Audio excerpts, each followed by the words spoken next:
All right, welcome back to another episode of Realty Resilience. I'm your host, Dave Nations. I'm excited about our today's podcast and our guest, Adam Bundren. Adam and I have been buddies. I was thinking about this morning before we started recording this. I think we've known each other for, I think it's a decade or pretty close to at this point. Is that Yeah. right? Yeah, right at a decade. It's funny. I don't know if I'm not on social media much, but you see this trend that's going on and right now, like 2016, 2016. This is me 10 years ago in 2016. Um, that's when I met you, 2016. So Yeah, maybe I so should put a we picture of you on. we should, we'll, get in with the hip kids. Right. But anyway, so yeah, I'm really excited to have Adam on. Adam and I've known each other since 2016, and he started out as a solo agent and started building a team.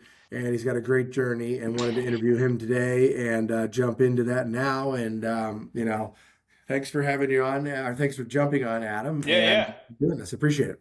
Thanks, man. No, fan of the show. Love what you guys do. Obviously, you and I have been buds for a long time, so I'm excited to get the old invite. So, for some background, share with our listeners a little bit of what you were doing before real estate, and then Yeah. how you landed into real estate. Yeah, out of high school, I joined the union. I come from a blue collar union family, so joined. I was a union laborer for a number of years, pouring concrete, building commercial spaces, stuff like that. And then from there, got into actually the tech space. Got a job at like a data center. Did that for 9 years. Left there as a director over their data center, their facility environment, like a 40,000 square foot data center, and then did some consulting work for another tech company for construction and architecture companies, large general contractors and architects. And then after that, kind of got tired of corporate America and the way that kind of the top got fed. Rightfully so. They're the ones with the risk and the liability, but the top got fed, and the middle and the bottom, not as much. Obviously, as employees, that's how that relationship exists. And then I met my brother in Kansas City. I remember it like it was yesterday. I asked him to meet me in Kansas City for dinner. He's in Omaha, so that was like a good halfway point. And I told him, like, I'm done. I can't do this anymore. I'm tired of the rich getting richer, and I'm working my ass off and all this stuff. And he was like, great, got good news for you. You only have to do it for 34 more years, and then you get to retire. And I was like, no way. So he goes, go home, get your license. My brother's been in real estate for a long time. He's like, get your license and let's start building something. And so that's kind of how it started. And I did. I went home. I had a 2-year old. So I worked my normal 60-hour job and then went in the basement and did online real estate stuff till 2 or 3 in the morning, and then rinse and repeat until I got licensed. So, how long did it take you to get through that online course? Because I know I we think have it six was months from start to finish. Were you the guy that took it to the very end, or were you like, I'm getting done in like Yeah, 2 weeks? no. I think it was a month or two. I mean, I was pretty much every single day after work, have dinner, hold the baby, feed the baby, give the baby back, go downstairs and get online. It was kind of nice though because those middle of the night feedings, I could kind of pop up and handle those since I was awake anyways. You're already awake, yeah. All right. So I did it for a while, and then the transition was the kind of unique thing because I remember I got licensed and I called my brother and I was like, "Hey, dude, I'm licensed. I'm quitting my job." And he's like, "You're an idiot." And I was like, "Okay, well, tell me more." He's like, "You have a baby." He's like, "You can't quit your job." He's like, "You have to earn the right to quit your job." So we did some like reverse engineering of how much money I needed to have in order to earn the right to quit my job. You're And I like, think it but was you like, told me to get my real yeah, estate I was like, dude, license. that's you did this to me. Uh, so I think I had to sell like 14 houses, put the money back for taxes, the appropriate money back for taxes, and then put the nest egg away in case. He's like, you have to plan like you're not going to sell anything for 6 months, and then once you have that, you can earn the right to leave. I think I sold 4 houses, and I was like, I'm out. I just quit. I was like, I'm done. So you Uh, didn't stick to the plan of 14. no, I didn't. But I kind of knew. I think I kind of understood the ability and kind of what was expected of me in order to be successful.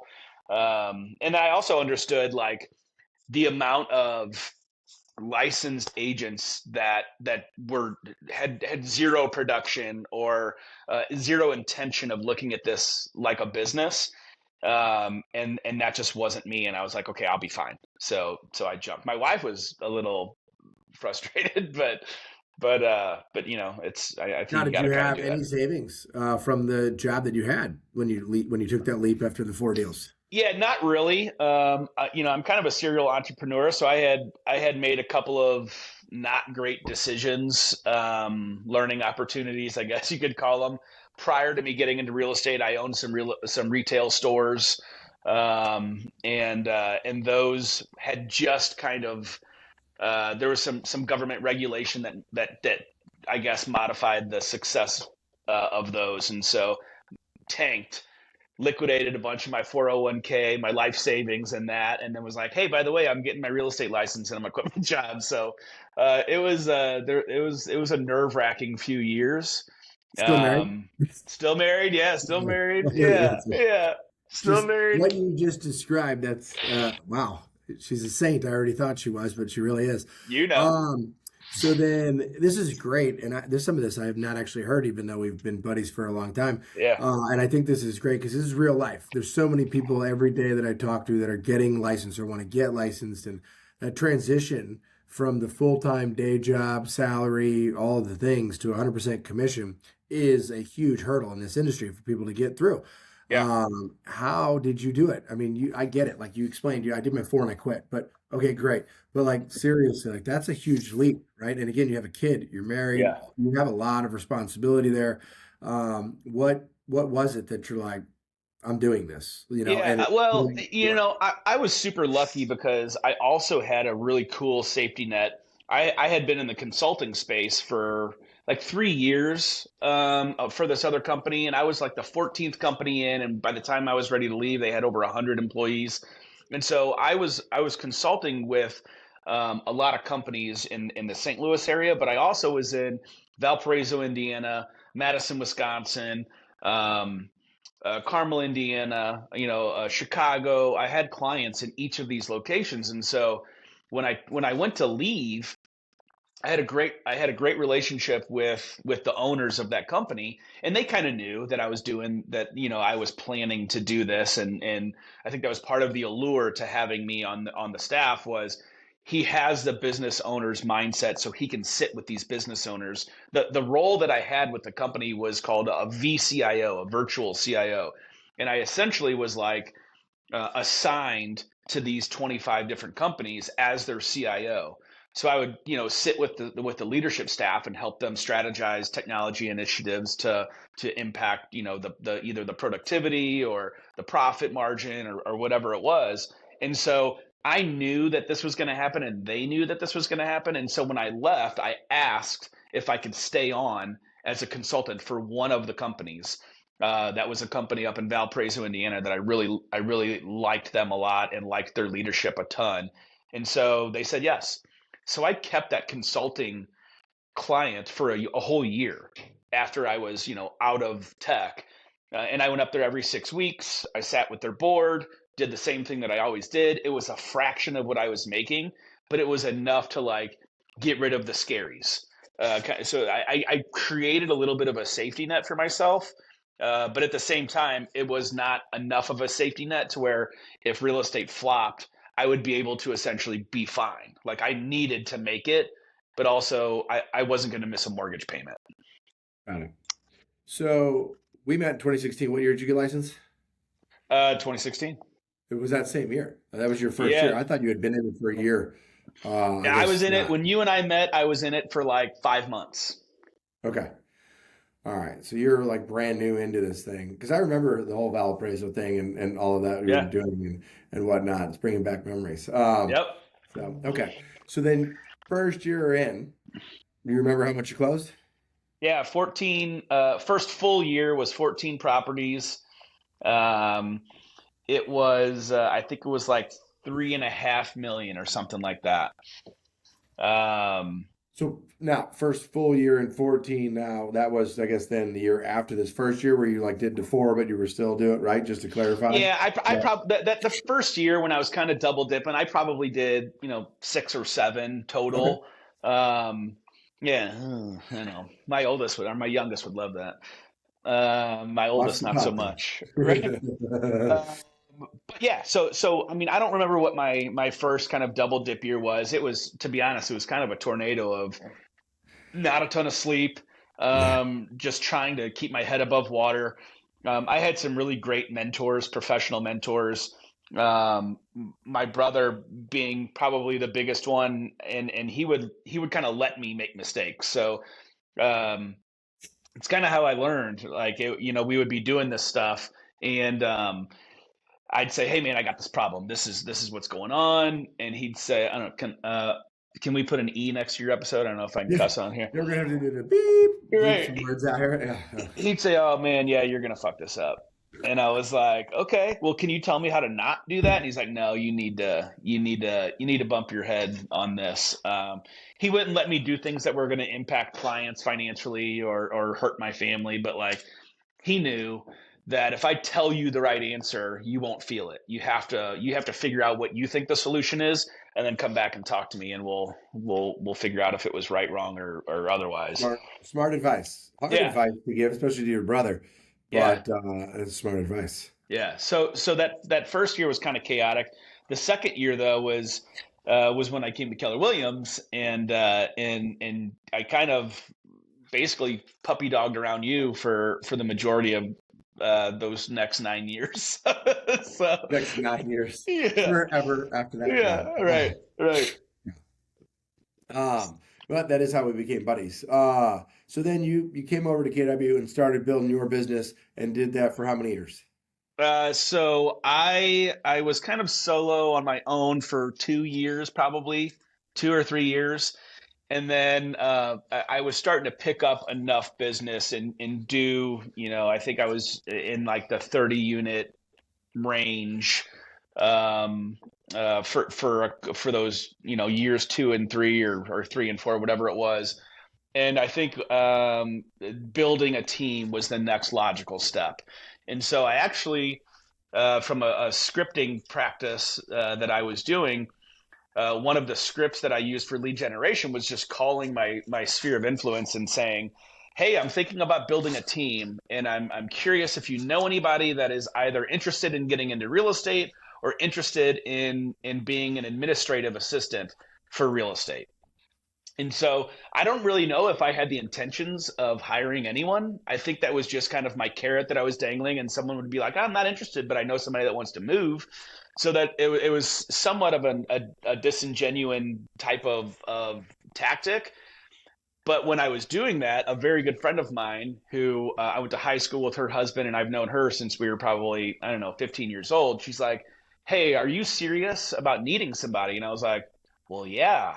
And she's like, "Well, what about me?" And I was like, "Shit, now I have to now I have to really think about this." And so I said, "Well, why don't we meet and talk about it?" And I met with her multiple times. I went through the career visioning process, training 2 or 3 times, and ultimately she decided to come work for me, and we still work together. We've been working together for 6 or 7 years now. Shit, I did it again. We've been working together for a while, and yeah, had a couple of years where it was just her and I, and then a year of her, myself, and a couple buyers agents.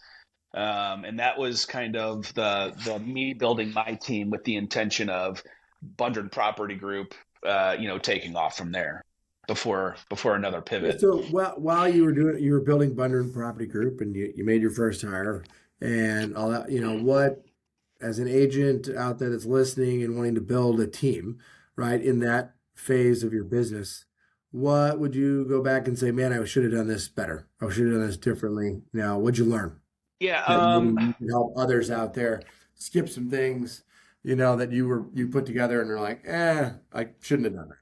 yeah. I think what I Or maybe would things have. that worked really well, by the way. Either way. Well, I think the thing that worked really well was having a really slow hiring process with Jen. It took a while. One, I was I was pretty young. You were really planning on hiring, so you had to drag it out. No, I'm just kidding. Right? I was like, no, this is part of it. This is all part of it. Um, so I think I was young in the real estate rainmaker business owner type space. My job in tech was to interview, and so hiring and firing was nothing that was really new to me.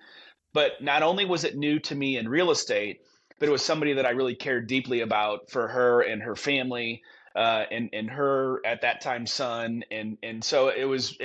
She has two boys now, but like it was really important to me to get it right, and so I was really slow with it, which I think helped. It built a lot of trust. It built a lot of trust between us, but it also kind of showed the level of seriousness that I was taking it. I'm not like, oh yeah, we're friends. This is going to be fine, and then there was this huge risk of having a fallout for it not being fine. So taking it slow was really really important.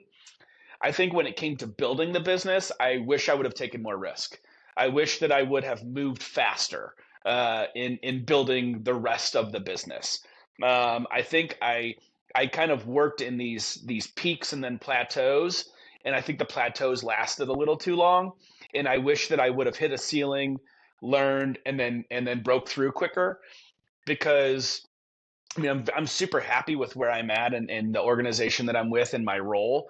But I We'll think that definitely if dive into that, and you guys are doing phenomenal. So, Thank you. But I think I probably would have had a little bit steeper growth if I would have been a what do little you bit think more it was in the aggressive. time that kept you kind of doing this, and then the Yeah. plateauing longer, and a little bit of growth, and then plateauing?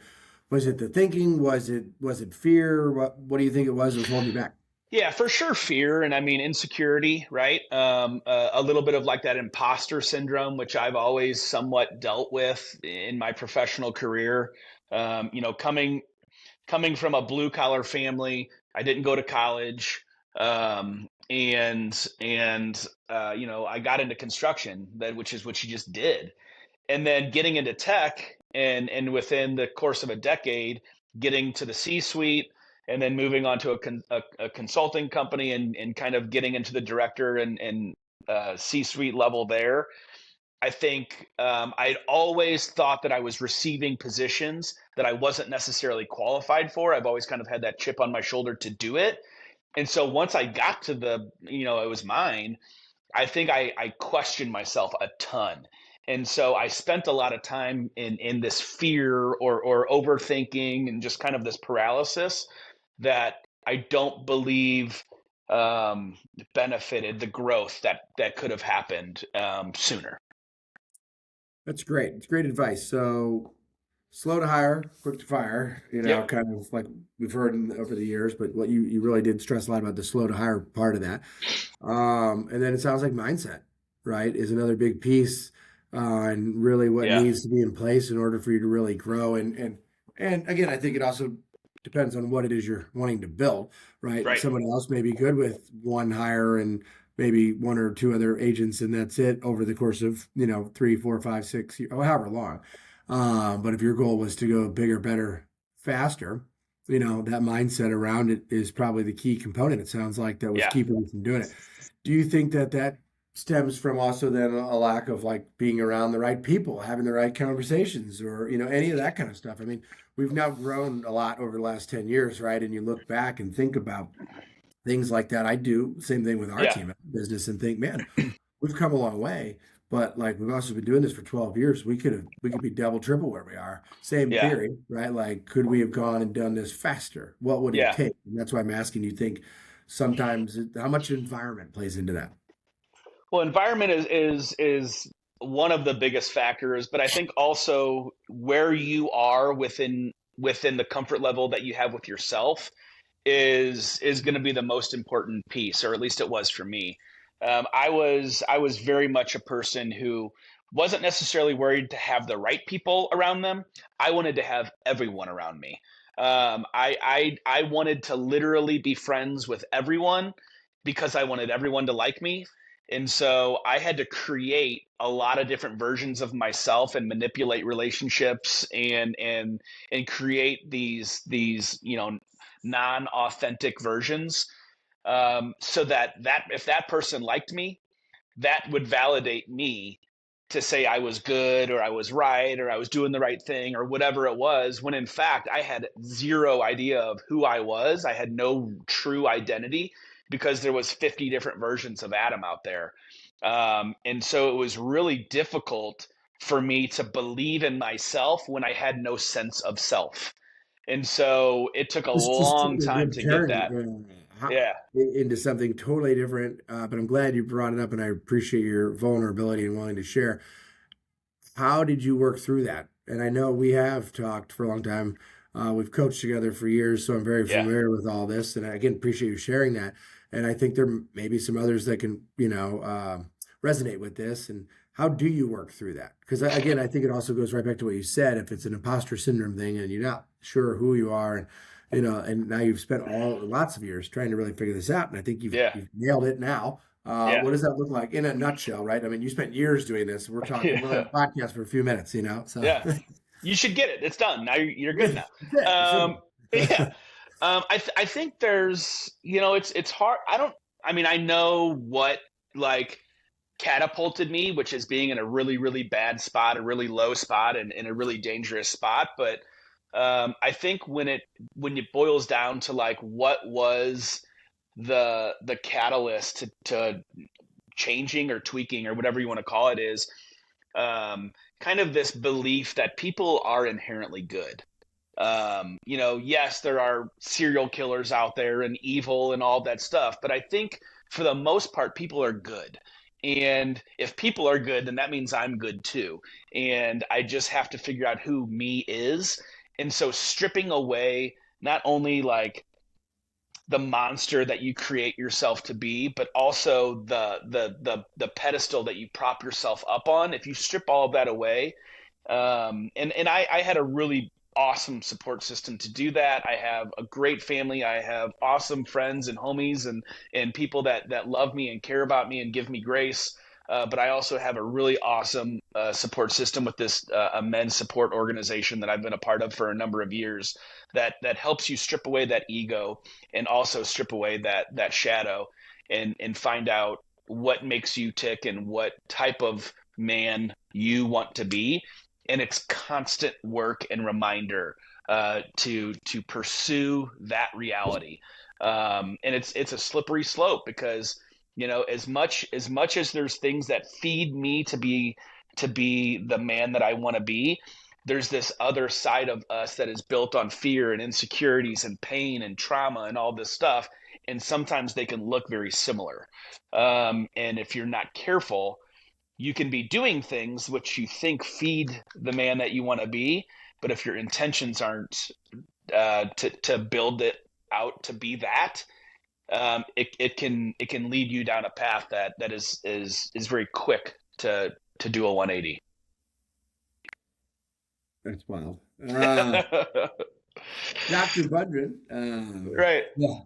Now, this is great, and not sure where to go. I'm trying to think like, okay, where do I want to go with this? Yeah. Yeah. So, I think that yes, clarity, right? At the end of the day, it comes down to that. I was, chatting with a couple different agents yesterday, and about business and that kind of stuff, and not necessarily personal, but at the same time, like they're trying to figure out what they want to do, and they're not clear, and they're frustrated with where they're at, and they haven't done, they could have exactly what you said, right? They could have been doing more. They've been doing this for X amount of years, and they're still doing the same thing, but looking at it, it's like, but you're doing really Yeah. well, but they're frustrated with it. And it goes back to like, okay, what is it you want? What is it you're trying to do? What is you trying to achieve? What's the real purpose? And when you have the purpose, I think everything starts to fall into place, or it can, when you really understand what that is. And then you're going after that.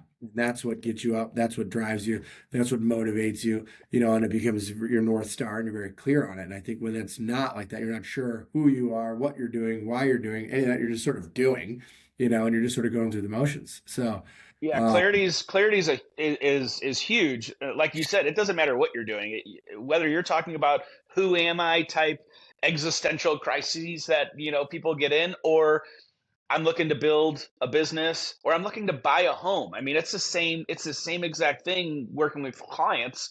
They have these needs, they have these drives, but sometimes they have zero clarity around it, and it feels so daunting to them. I talk to people all the time in the business, and they're terrified and they don't even know what they're looking to do. They're just like, I have this situation and I'm freaking out and I don't know what to do. And I'm like, well, first of all, let's bring some clarity to this thing. If it's numbers we're talking about, what numbers are we even discussing? Because once you have the clarity, it's probably not that scary. You can put a But you plan know towards what? it. You know what's solving that is you showing up and being that sounding board, that resource, that professional. Again, you also mentioned you're in a men's group, right? Yep. And I go back to the question about, do you think it's your environment, right? I think that 100%. maybe it's who you surround yourself with, is who's helping you. Do you have a real estate coach? Do you have a personal coach? Do you have a life coach? Do you have a therapist? All of those types of people. Yes. Because what you're discussing, yeah, I have them all. I got all that. But I think that's what people can be missing in when they're looking for, well, I'm not sure what I'm supposed to be doing next, or how to do it or what I'm doing or any of that stuff. Because you can look at it as the agent walks in the door for a client who's like, oh, I have no idea what I'm supposed to be doing. I'll get this, I get this. And you're like, this is easy. This is what we're going to do. This. Like, oh, God, thank you. You're a lifesaver. And you're like, it's easy to me.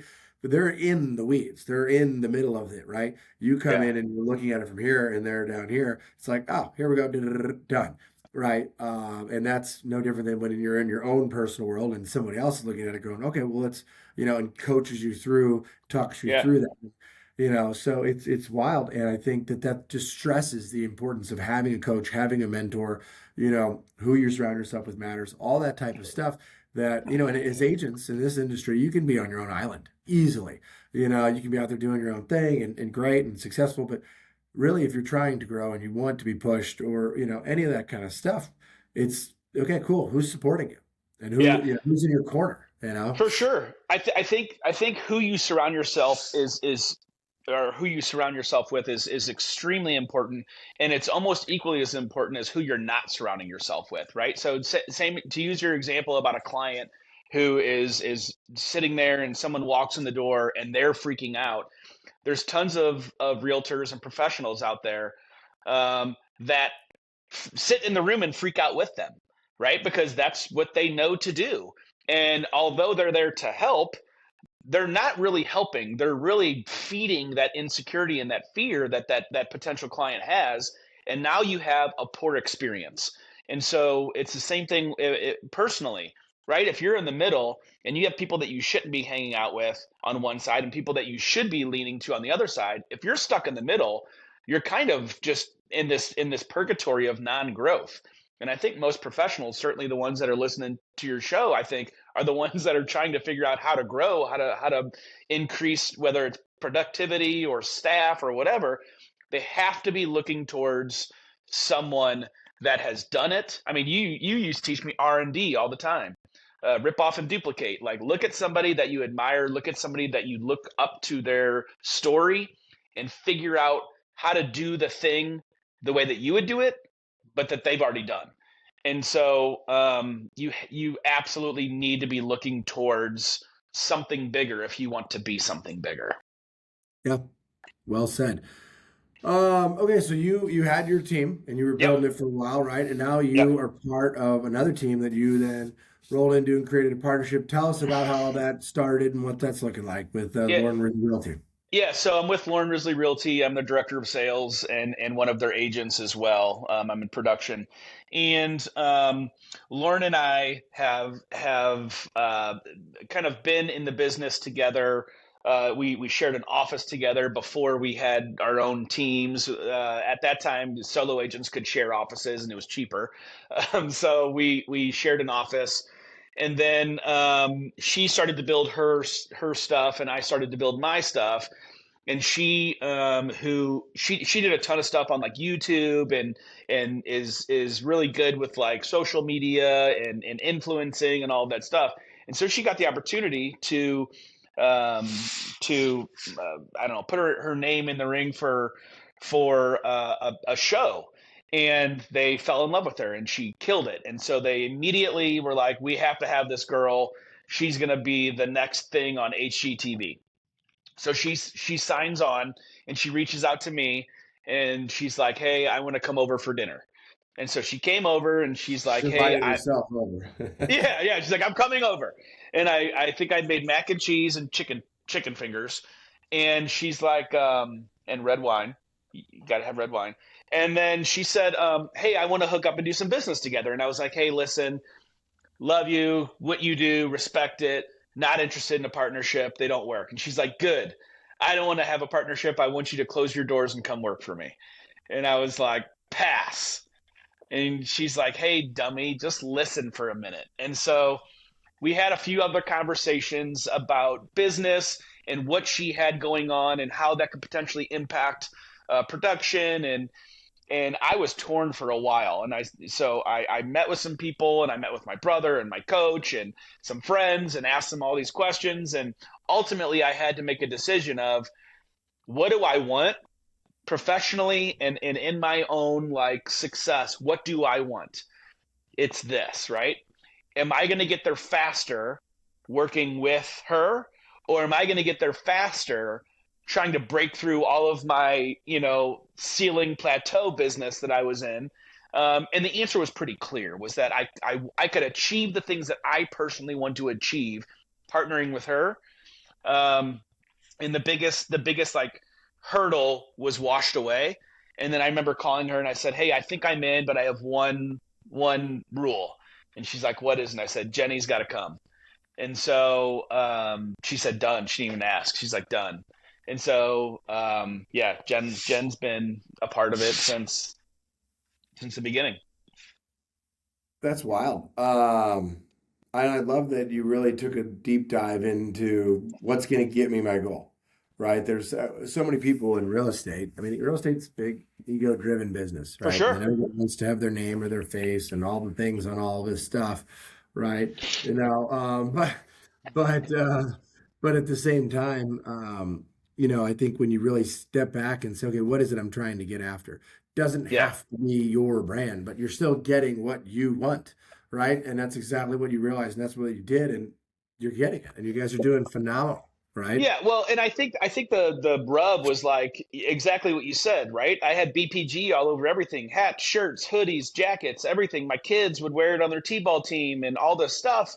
And I wanted my name on the sign so that when my kids are older, they're putting in a BPG sign in the ground. And it's like you want all these things.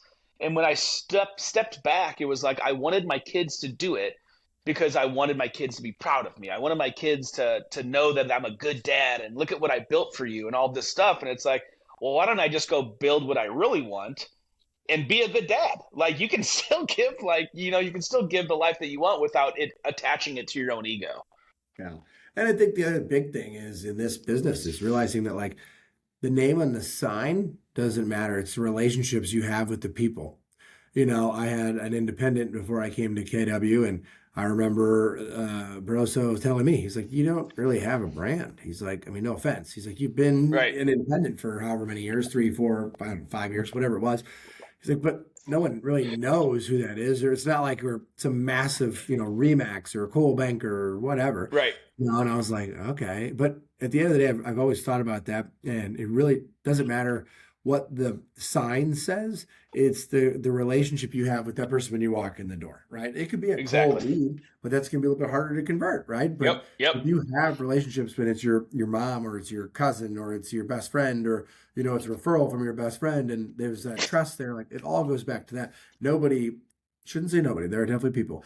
A lot of the times, people don't care what the sign says. They care about the person sitting across the kitchen table from them, and whether or not they trust them, and they believe that you're going to do the best job for me on selling my house, buying a house, investing, whatever it is that I'm sitting here to help you do. Yep. You're there because they trust you, Yep. on some level, right? And that's it. So you understood that and have knocked it out of the park, and things Yeah. are still going well, right? I mean, Yeah. it didn't blow up, so.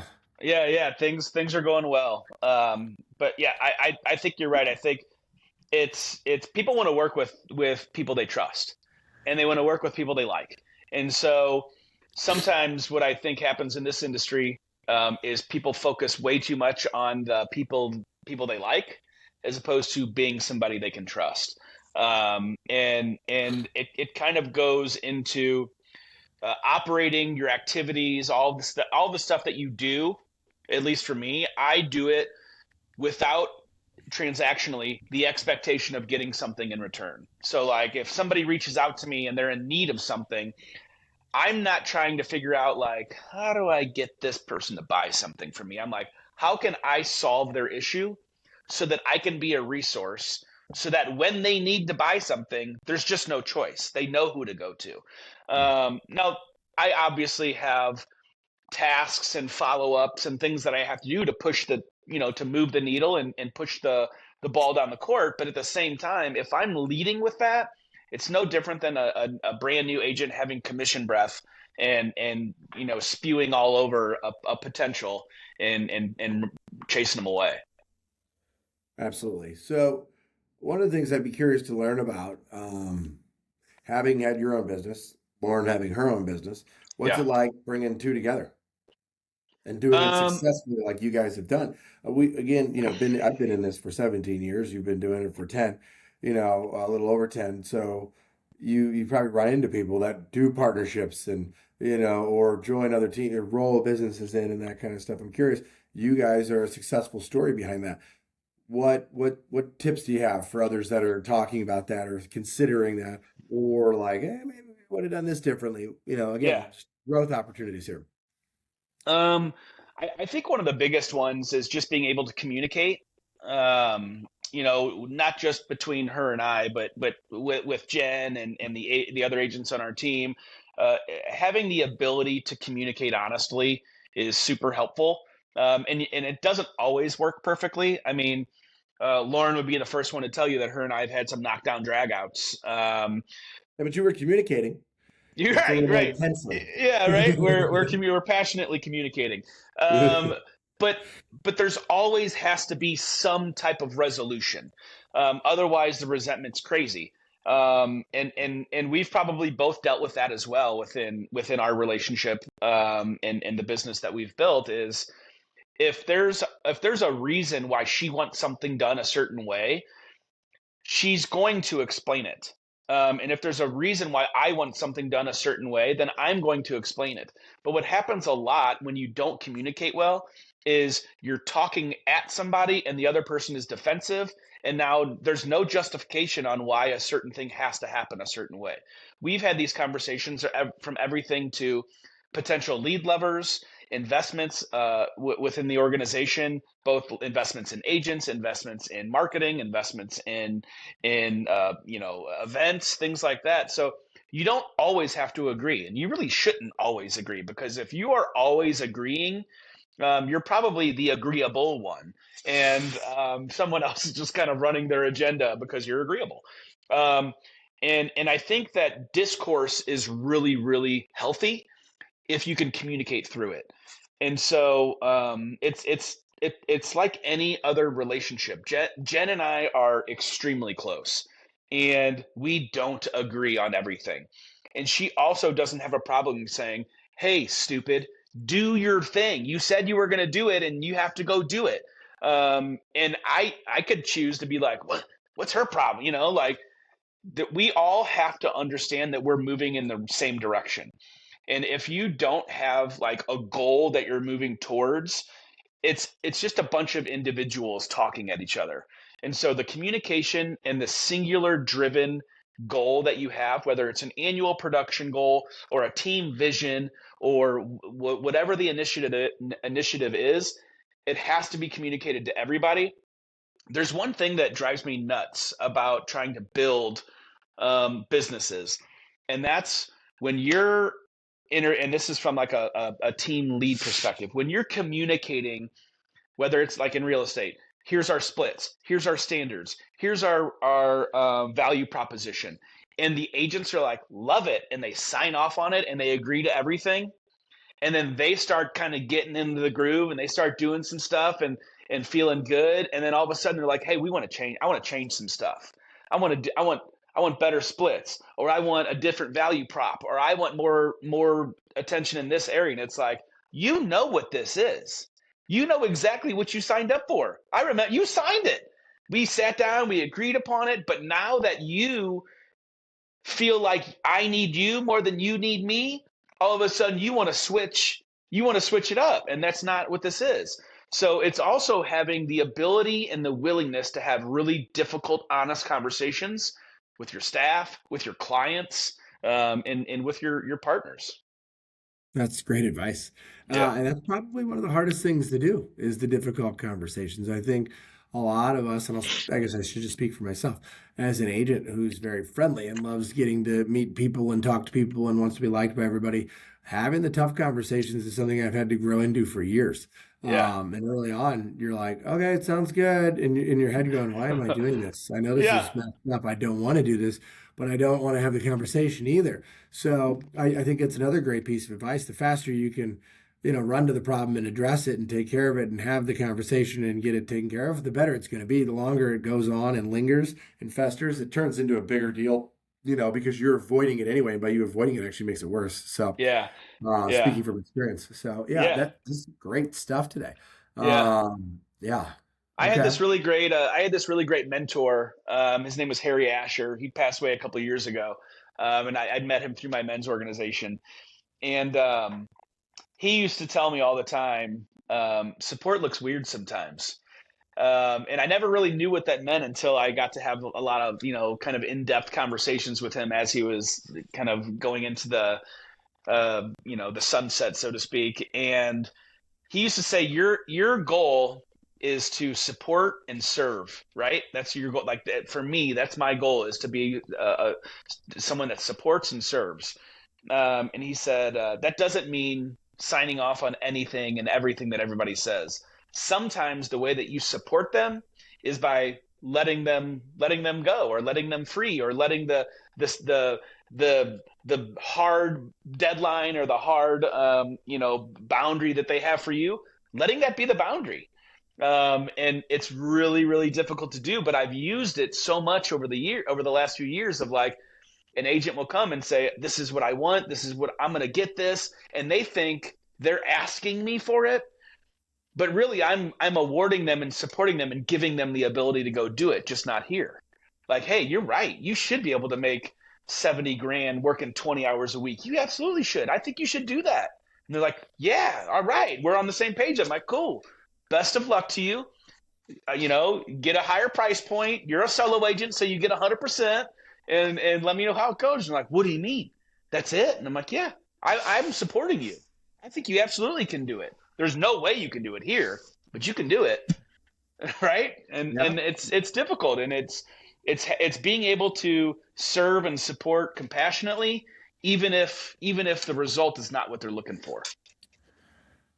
Yeah, and you know what? A lot of times, if you're already feeling like, or if they're pushing and wanting something else and different direction, or whatever it is, most of the time you're already seeing it as well. Yeah, And when you have to have a tough conversation with somebody and probably tell them this isn't working out, yeah, and you're dragging it on, chances are they already see it as well. They don't want to have the tough conversation either. And then when you do, you're both like, oh, that was easy. Well, that's because yeah, you both already knew what you wanted. You just wouldn't communicate it like you yeah. were saying. Right. It always, I mean, everything comes back to some form of communication. When shit Yep. hits the fan, you can go back to, well, how was it discussed? Well, we didn't. Well, okay. Yeah. Or the expectation wasn't communicated properly, or whatever it is. It always, Right. always, every single time. In a deal that goes south, it wasn't discussed. It wasn't in writing. It wasn't whatever, right? All of it. So communication is probably the number one thing we That's can it. all continue to improve on, to continue to improve our work, our careers, our teams, our businesses, family, all of the things. So Big yeah, time. this has been a tremendous interview. Nate. I feel like we went very deep. I feel like I was just like in a therapy session, but Right. around communication and mindset, and being clear, having clarity and knowing really who you are, and all Yeah. the things. So really good stuff, man. I really appreciate you sharing and being more vulnerable and open, and sharing some more personal things there as well. About time to wrap up here. My last question, my favorite question I love to ask all my guests on the podcast. What is the funniest thing that's ever happened to you? Or you can say maybe the weirdest thing that's ever happened to you in real estate. Maybe while you're out showing a house, or at an open house, or anything, right? But like, you've been in it for 10 years, you see a lot of things, you run into a lot of things. What's the funniest, strangest thing you pick? Yeah. So I mean, there's an obvious winner for the strangest or funny, and probably not as funny, but for sure strangest. I'll Now keep this it isn't as Disney, so it doesn't have to be G-rated, but probably not too yeah. crazy on the I'll other keep end, it right? clean. No. I'll keep it clean. So I got a phone call. This is probably, I don't know, 5 or 6 years ago. I got a phone call from an agent in Scottsdale, Arizona, and said, "Hey, I have a listing for you that I want you to sell. It's in Baldwin." I was like, "Cool." It's not completely uncommon to receive referrals, from other cities, especially if you're in production and you're kind of putting yourself out there. So great. How'd you hear about me? I looked up Keller Williams' office. Looked like you do decent business. So would love for you to help. Cool. Have the owner call me. Owner calls me. Hey, I have this house. It's in Baldwin. I want you to sell it. Great. I'll be there on November 11th at noon. I'll see you there. Bring your paperwork. And I was like, cool. You bring your paperwork. Because I had found out that he was the executor of the estate. So I show up. Wasn't sure what to expect. Wrote 7% on a listing contract. That was back when before the NAR lawsuit, and you had to write a full percentage. So wrote 7%. Guy opens the door, says, "Is that your paperwork?" Yep. Signs it, hands me a copy of his paperwork, and says, "See you later," and walks out the front door and gets into his car. Leaves the front door open, and I'm like, what's going on here? I open the door. The house is top to bottom with stuff, like hoarder stuff, a crazy amount of stuff, like not just like collections, but like food, and it was disgusting. Nastiest house I've ever been in. I call him and I'm like, "Hey Ralph, what do you want me to do with all this shit? Like this house is full of stuff." He goes, he has no family. I'm the executor of his estate. I was his CPA for 25 years. Get rid of everything. Send me the bill, and sell the house. I don't care what you sell it for. Just give me the number, make it fair." And I'm like, cool. So I start going through this stuff and find out that this gentleman was 94 years old. He was an Oscar-nominated documentarian from Lawrence, Kansas, and he had some interesting fetishes, we'll say. And so the man had passed away in the home, and there was evidence of that, and it was a nightmare. So I called Ralph and I said, "Ralph, what?" Like, first I was like, "What the fuck, dude? Like, how about a heads up?" And he's like, "Hey, man, I had to walk into it. You got to walk into it. You're a professional. Do your job." I'm like, "Okay." I go, "Why don't?" I said, "How big is his estate?" He said he has about 2 million in it. And I said, "Great. Give me 100 grand out of his estate, and I'll double your return." And he goes, "Okay," and he did. And so I renovated this house for him. I can't even begin to tell you some of the things that I found in this place. How many dumpsters did you take to empty? A lot. I mean, 40-yard dumpster after 40-yard dumpster after 40-yard dumpster. There was a room filled with cameras, like nice cameras. Um, for a couple of years, those old Christmas trees that are like ceramic and they have like the lights on them and Yeah. it lights from underneath. Ours at our house was from that house. um, and I told my wife where it came from, and she's like, "See ya." So we had to get rid of it. I gifted one of my brother-in-laws like a human spiked dog collar for Christmas one year. Dude, it was the creepiest, craziest stuff you've ever seen. Some Renovated the good house. white elephant gifts in there. It was unbelievable. I gave the last white elephant gift from that house this year. This past year, it was an old like leather umbrella.